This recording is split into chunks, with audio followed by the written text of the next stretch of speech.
Et salut la team Arrogar9, j'espère que vous allez bien, moi comme d'habitude ça va super. Je suis désolé de vous le dire de cette manière, mais il y a beaucoup d'objets qu'on utilise quotidiennement mais qui sont en réalité totalement inconnus pour nous. Qu'est-ce que tu me racontes là? Ce que je veux dire par là, c'est qu'on passe à côté de petites astuces et de petits détails flagrants et c'est justement notre thème du jour. Aujourd'hui la team Arrogar9, on part ensemble à la découverte de 9 choses dont on ne connaît pas la réelle utilité et qui nous seront certainement très utiles dans le futur. C'est parti. Numéro 1. La prochaine fois que vous mettrez vos bottes, faites attention à ce petit détail sur la partie arrière, la petite boucle de tissu. Et si vous pensiez que c'était là pour faire beau, c'est pas tout à fait ça car en réalité cette petite boucle sert à beaucoup de choses. Premièrement, c'est beaucoup plus facile de mettre ses chaussures en tenant ce petit bout. Deuxièmement, elle sert aussi à certaines personnes pour passer leurs lacets par derrière au cas où les lacets sont trop longs ou si elles veulent ajuster leurs chaussures. Et enfin, la raison la plus logique, c'est aussi une aide pour suspendre vos chaussures. D'accord.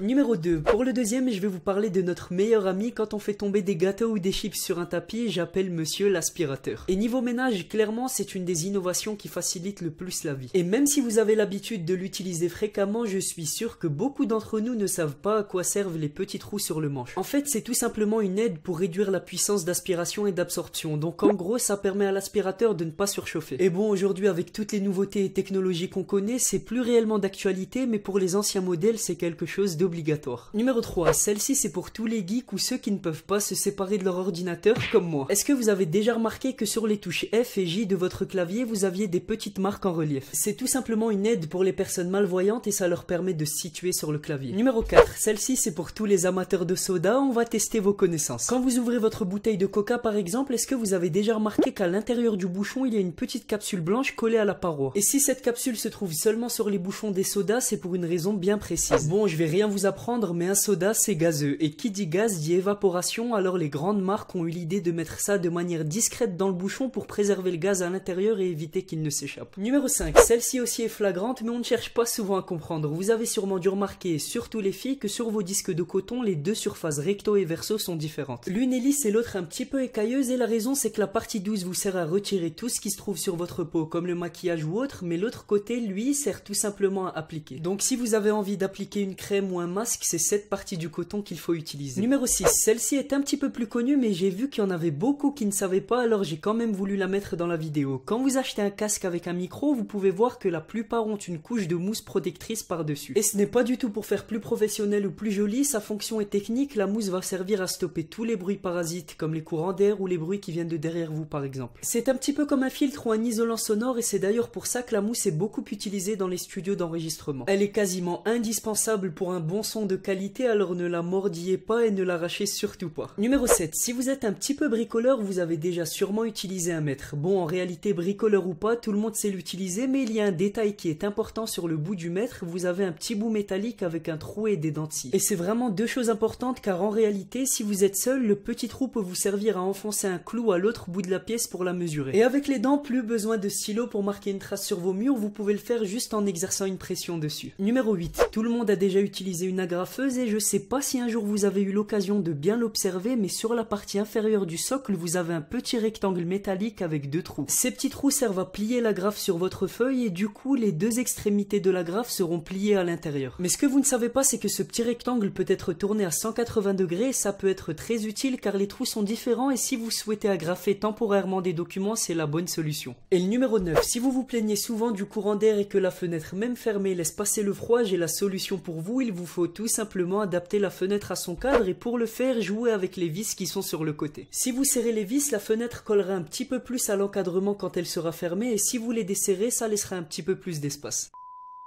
C'était tout pour moi la team Arrogar9, j'espère comme d'habitude que ce top vous a plu. Si c'est le cas, n'hésitez surtout pas à me laisser un gros pouce bleu, ça me ferait hyper plaisir et à vous abonner si c'est pas déjà fait. On se dit à demain pour une toute nouvelle vidéo, portez-vous bien, à la prochaine.